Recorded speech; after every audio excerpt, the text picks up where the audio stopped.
রেলগাড়ির কামরায় হঠাৎ দেখা, ভাবিনি সম্ভব হবে কোনোদিন। আগে ওকে বারবার দেখেছি লাল রঙের শাড়িতে, ডালিম ফুলের মতো রাঙা।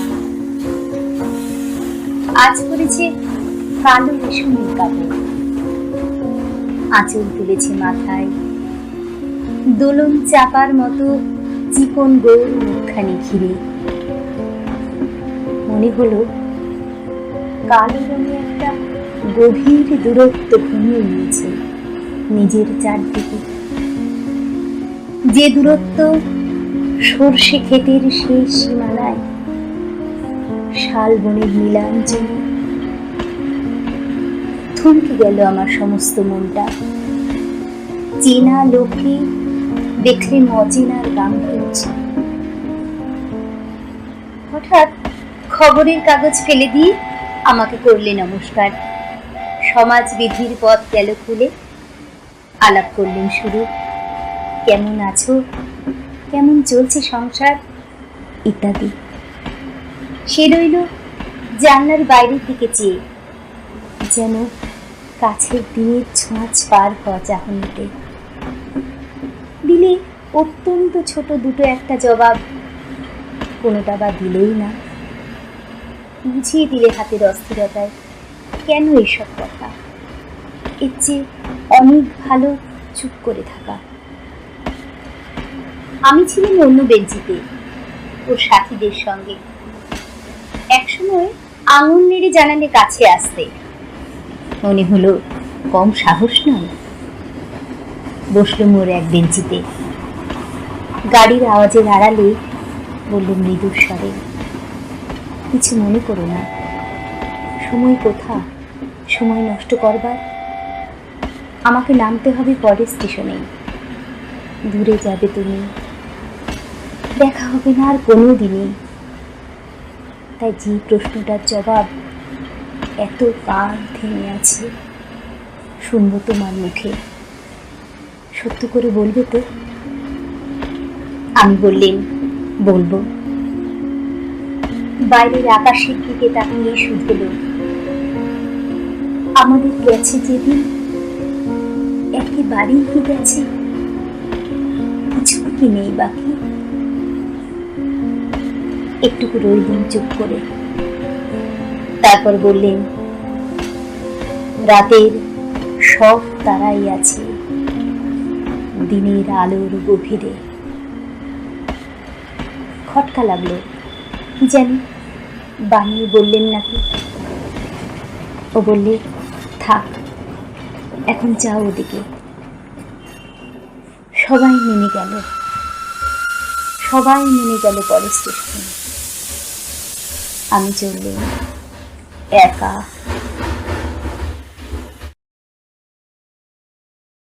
অমলকান্তি আমার বন্ধু, স্কুলে আমরা একসঙ্গে পড়তাম।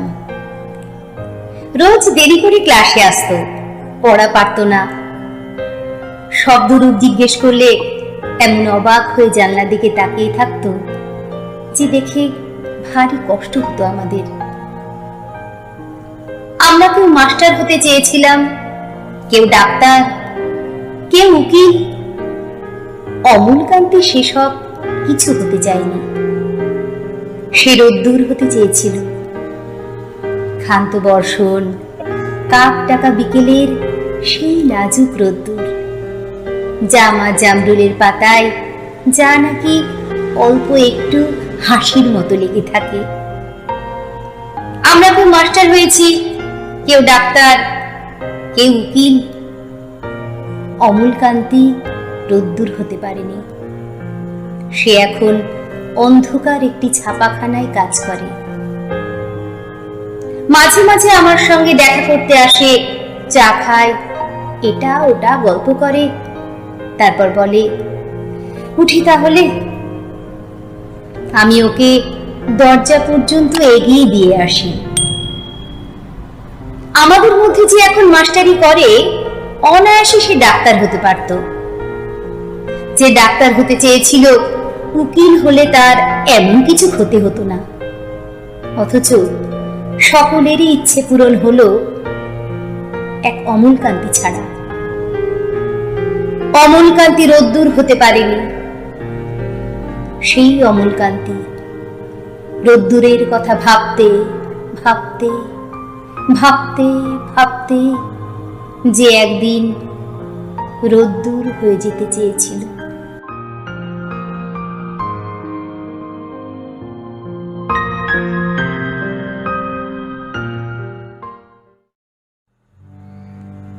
সীমান্তে আজ আমি প্রহরী।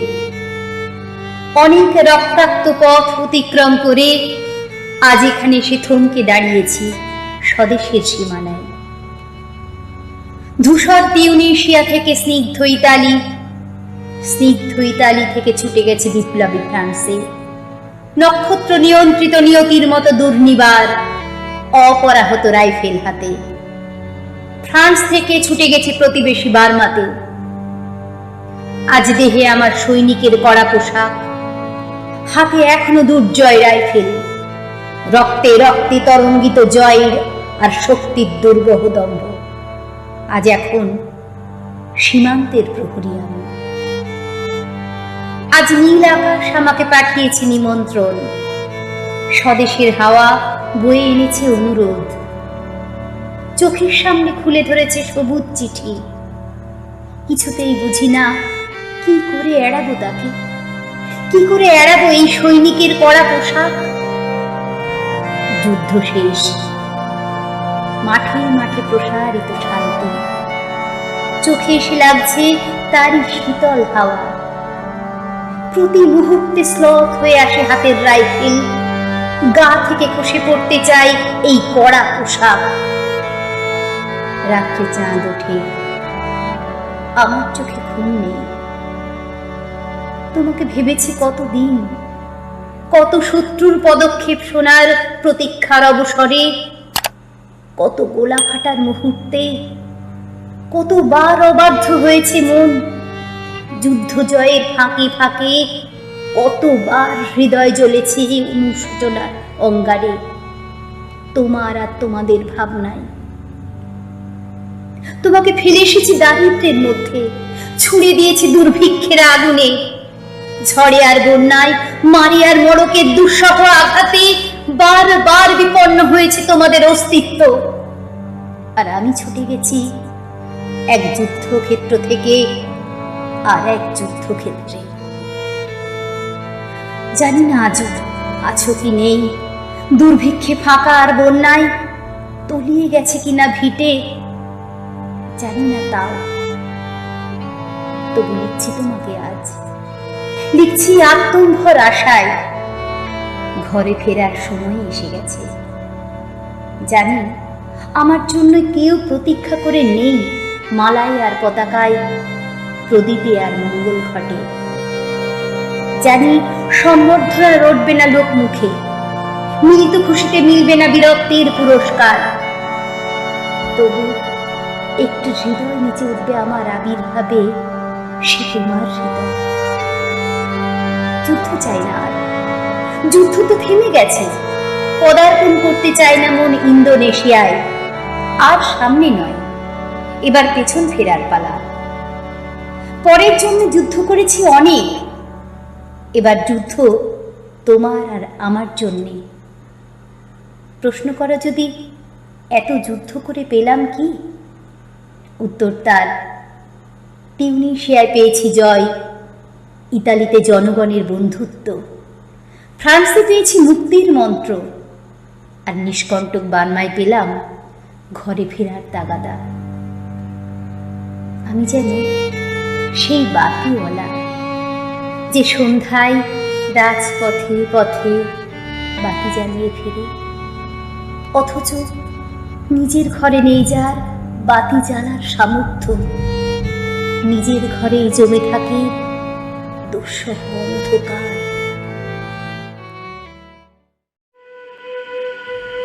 হাজার বছর ধরে আমি পথ হাঁটিতেছি পৃথিবীর পথে। সিংহল সমুদ্র থেকে নিশীথের অন্ধকারে মালয় সাগরে অনেক ঘুরেছি আমি, বিম্বিসার অশোকের ধূসর জগতে, সেখানে ছিলাম আমি। আরো দূর অন্ধকারে বিদর্ভ নগরে আমি ক্লান্ত প্রাণ এক। চারিদিকে জীবনের সমুদ্র সফিন, আমারে দুদণ্ড শান্তি দিয়েছিল নাটোরের বনলতা সেন। চুলতার কবেকার অন্ধকার বিদিশার নিশা, মুখ তার শ্রাবস্তির কারুকার্য। অতি দূর সমুদ্রের পর হাল ভেঙে যে নাবিক হারাইছে দিশা, সবুজ ঘাসের দেশ যখন সে চোখে দেখে দারুচিনি দ্বীপের ভিতর, তেমনি দেখেছি তারে অন্ধকারে। বলেছে সে, এতদিন কোথায় ছিলেন? পাখির নীড়ের মতো চোখ তুলে নাটোরের বনলতা সেন। সমস্ত দিনের শেষে শিশিরের শব্দের মতন সন্ধ্যা আসে, ডানার রৌদ্রের গন্ধ মুছে ফেলেছি, পৃথিবীর সব রং নিভে গেলে পাণ্ডুলিপি করে আয়োজন।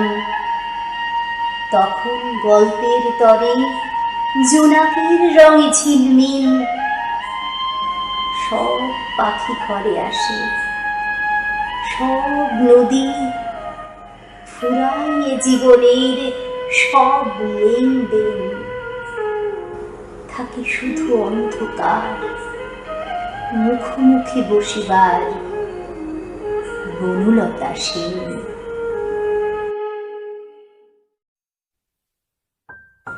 গেরুয়া নদীর পাড় ঘেঁষে সেই ছোট্ট আমার গ্রাম। ছেলেবেলা ছেলে খেলা সেই আনন্দ ধাম। আকাশ ছিল সুনীল উদার, রোদ্দুরে টান টান। গেরুয়া নদীর পাড় ঘেঁষে সেই ছোট্ট আমার গ্রাম। গেরুয়া নদীর পাড় ঘেঁষে সেই গ্রামের শেষ পাড়া। নবীন কাকার কুমোর বাড়ি, ঠাকুর হতো গড়া। সাত পাড়াতে বেজায় খ্যাতি, নবীন তালি বর। নবীন কাকার হাতের ঠাকুর অপূর্ব সুন্দর। এক এক বছর এক এক রকম ঠাকুর তৈরি হতো। সে সব ঠাকুর দেখতে মানুষ বেজায় ভিড় জমাতো। স্কুল পালানো দুপুর ছিল, ছিল সঙ্গী সাথী। চোখ জুড়ানো মূর্তি দেখতে ভীষণ মাতামাতি। শারদিয়ার দিন গড়াতো শিউলি গন্ধে দুলে। রোজই যেতাম ঠাকুর গড়া দেখতে সদল বলে। নবীন কাকা গরিব মানুষ, সদাই হাসি মুখে, নিবিষ্ট মন, ব্যস্ত জীবন, আপন ভোলা সুখে। হাতের ছোঁয়ায় তৈরি হতো লক্ষ্মী, গণেশ, পেঁচা।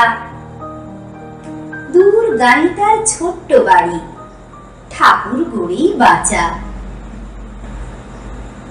সে বছর কি হলো বলি, শোনো দিয়ে মন।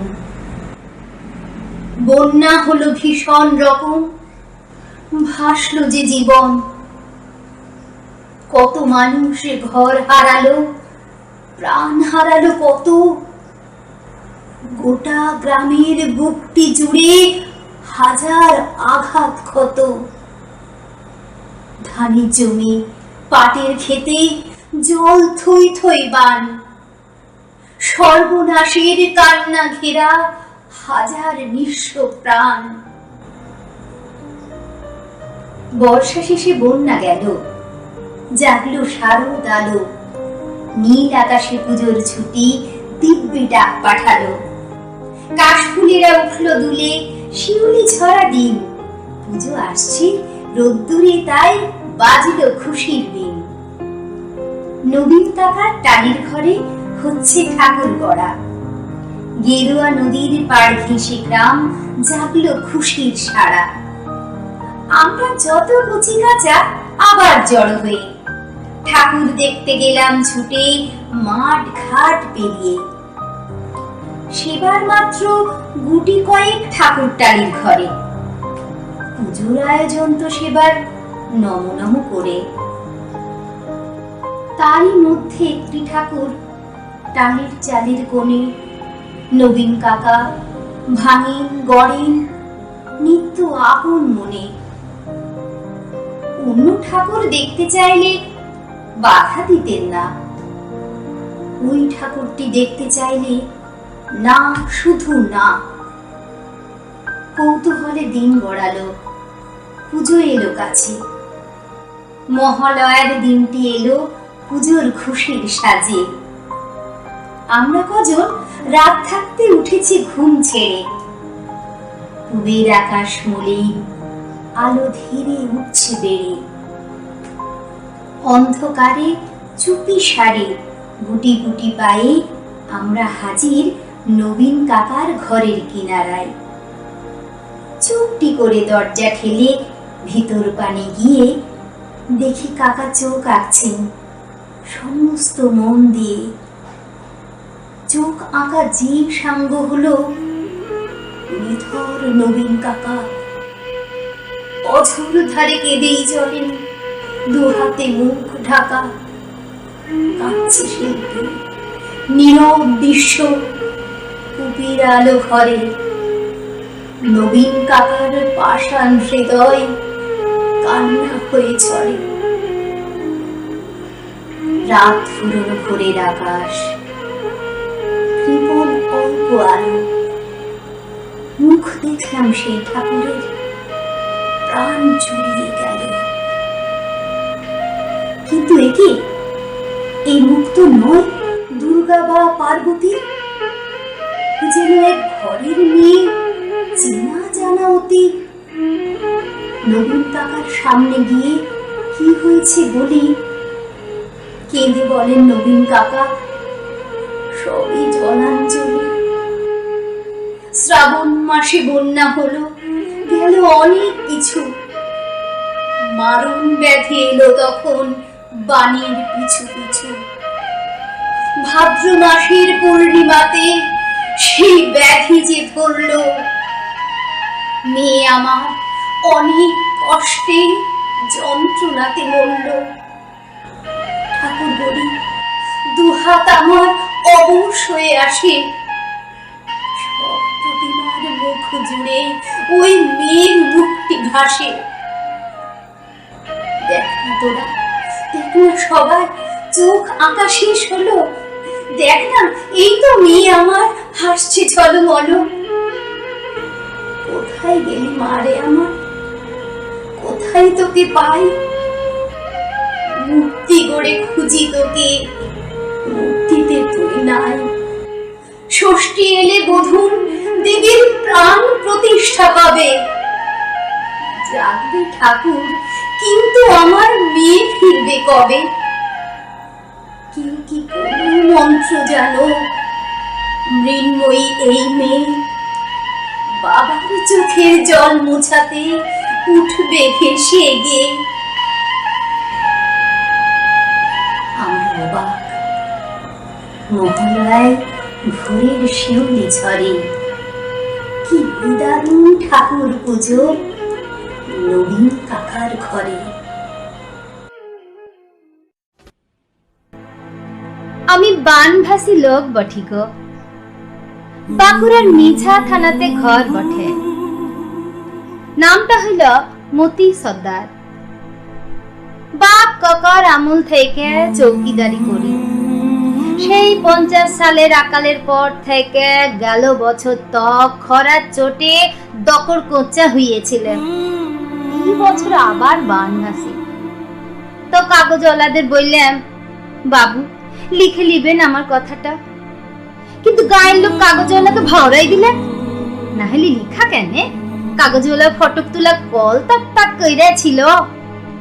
ওরা বললে ওর কথা লিয়ে কিছু হবে ক্লাই, ও বুড়া পাগল বটে, পাগলে কি না বলে। হে দেখুন আমি পাগল হইলাম কিসে, ভালো কইরে ভালে দেখুন। ওরা বললে বুড়া গয়ের মনে লিরে ফেললো, ছিড়া নদীর জলে ভাসায় দিয়েছে। আইগা জোর হাত করে বলি ওদের কথা ধরবেন না, আমি মতি সর্দার ঠিকই আছি। আমার বউ বিটি দামোদরের জলে ভাইসা গেলেও বুড়ি মাটা বিটি ঘর যাইয়ে তরিয়েছিল, কিন্তু শিস্তক সেও গেছে। বাবুরা বললে করেলা, গয়ের মনের লোক বললে না না না না ও পেটের রোগ বটে। এই করে টানা টানি হিচড়া হিচড়ি করতেই হাসপাতালের মাঝ পথে বুড়ি মইরা গেল। আর আমি এখন চৌকিদারের হাঁক দিই রাতের বেলা, বানভাসি গায়ের বাঁশ ছপে, ধসা বাড়ির দেয়ালে দেয়ালে, বাবুদের দালান বাড়ির ধারে ধারে। তবে কি জানেন এখন গায়ের লোকরা এরাই করে আসবে, এই পাগল বুড়াটাকে গায়ে থেকে খেপজাতে হইবে। কিন্তু যখন সেদিন রানীগঞ্জের বাজার গেছিলেন আর সন্ধ্যেবেলায় দামোদরের জল হুস করে সীমাইকে লেগে ছোট গাটাকে, কই তখন তো তোমরা আমার বউ বিটিকে সামলাই দিতে লাড়িয়েছো, না হলে আমরা বাগদি বটি। তবু এক ঘর বাগদি তো এই ছোট গাটাকে রাইখেছিল। আজ এই কথাটা কাগজওয়ালার কাছে বলতে না দিয়া পাগল সাজাইছো। কিন্তু আমি পাগল লই, শুনছেন আপনারা, শুনছেন বাবুরা, আমি পাগল লই। আমি মতি সর্দার, চৌকিদারের কাজ করবে চিরকাল। আগে না হলে সিধাল চোরকে হাঁকাতাম, আর এখন ওই যে চোরটা হিট ধারে খেতের পাশে call call call call call call করে বইছে যে আমার বউ বিটিকে চুরি করে নিয়ে গেল।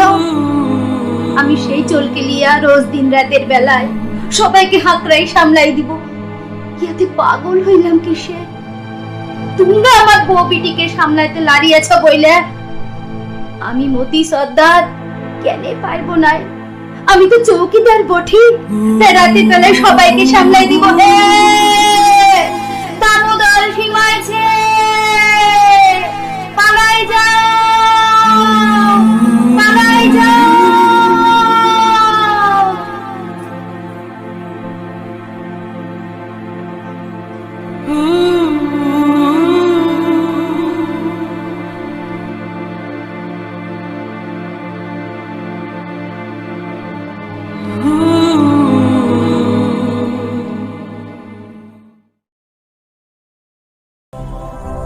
বেণীমাধব, বেণীমাধব, তোমার বাড়ি যাব।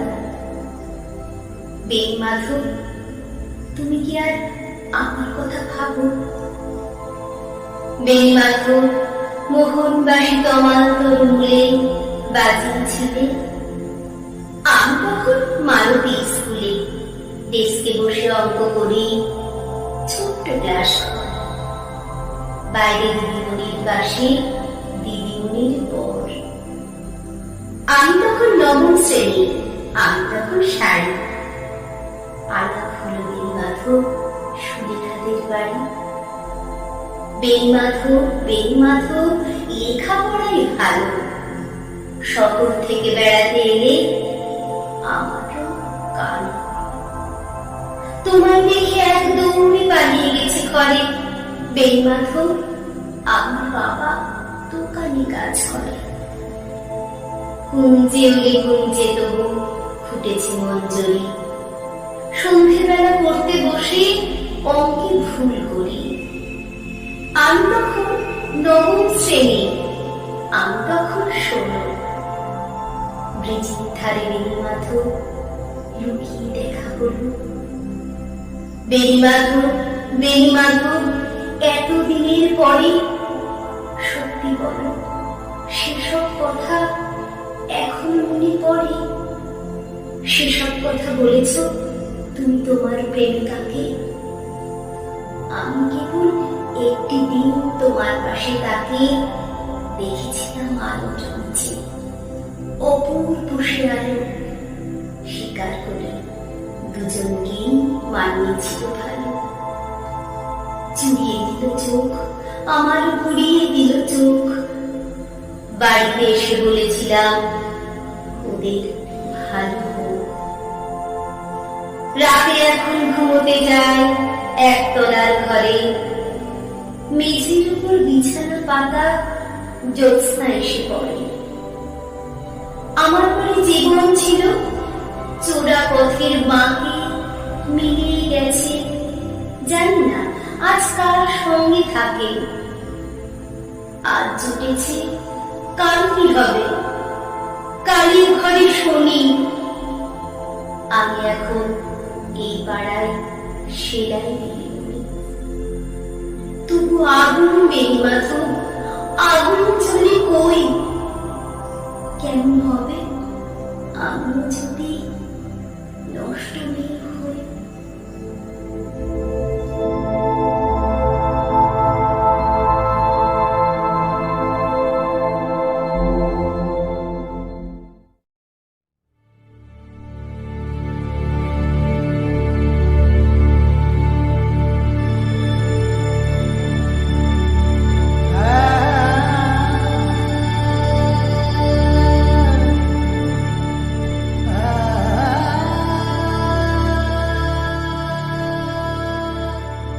রবীন্দ্র রচনাবলীর নবম খণ্ড দিয়ে চাপা দেওয়া একটা সুইসাইড নোট। ছেলেকে লেখা, লিখে হাতে ব্লেড নিয়ে বাথরুমে ঢুকেছিলেন মাস্টার মশাই। দুপুরবেলা কাজে লোক দরজার তলা দিয়ে রক্ত আসছে দেখে চিৎকার করে উঠল। ছেলেকে লেখা এই তার প্রথম এবং শেষ চিঠি। অরণ্য, আমি বিশ্বাস করি সন্তান পবিত্র জলের মতো। যদিও তোমার সঙ্গে আমার সম্পর্ক ভালো নয়, তোমাকেই লিখে লিখে যায়। গত 2 বছর তোমার মায়ের চিকিৎসা বাবদ আমার যৎসামান্য সঞ্চয় আপাতত নিষিদ্ধ। চিকিৎসার ব্যয় ভার আমি আর নিতে পারছি না। জীবনে তোমার টাকা ছিল, আমি আজীবন ছাত্র পড়িয়েছি, জ্ঞান তো কোনো অন্যায় করিনি। গত মাসে আমার স্কুলে এক অভিভাবক এসে ঝুলোঝুলি করেন তার ছেলেকে নেবার জন্য। প্রথম দিন ফিরিয়ে দিই, দ্বিতীয় দিন ফিরিয়ে দিই, তৃতীয় দিন পারিনি। তিনি আমাকে একটা বড় খামে 30,000 টাকা দিয়ে চলে যান। সেই টাকার এই মাসে তোমার মায়ের চিকিৎসা চলছে। জানি না তিনি ফিরবেন কিনা কোনোদিন। ফিরলে বলো পৃথিবীতে আমার বেঁচে থাকার অধিকার চলে গেছে। বাবা, যখন সারাটা দেশ দাঁড়িয়ে আছে টাকা দেবো, তখন রবীন্দ্র রচনাবলী দিয়ে চাপা দেওয়া একটা সুইসাইড। হাসপাতালে গাছের তলে গাছ ছমছম করছিল। সাদা কাপড়ে ঢাকা মাস্টারমশাই একটু বেরিয়ে থাকা ওই পা দুটোর দিকে, ওই একটু বেরিয়ে থাকা পা দুটো যেন ভারতবর্ষের শেষ